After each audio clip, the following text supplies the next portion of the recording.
যে মানবতা বিরোধী অপরাধ বাংলাদেশে জুলাই আগস্টে যেটা সংঘটিত হয়েছে সেটা ছিল ওয়াইড স্প্রেড সিস্টেম্যাটিক, সেটা গোটা বাংলাদেশ জুড়ে সংঘটিত হয়েছিল। এই অপরাধের স্থান ছিল 56,000 বর্গ মাইলের সর্বত্র।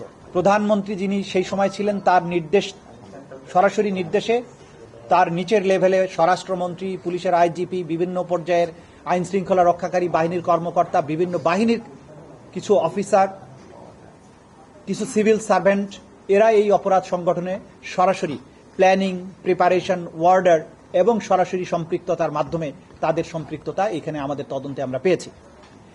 এই তদন্ত প্রক্রিয়া চলমান থাকা অবস্থায় আপনারা সবসময় আমরা যেটা বলেছি আপনাদের কাছে যে প্রধান আসামি শেখ হাসিনা সহ তার সুপিরিয়র কমান্ডারদের জন্য তদন্তটা আলাদাভাবে হচ্ছে, কারণ বাংলাদেশের সর্বত্র যে জায়গাতেই অপরাধগুলো হয়েছে প্রত্যেকটা অপরাধের সাথে তাদের সম্পৃক্ততা প্রমাণিত।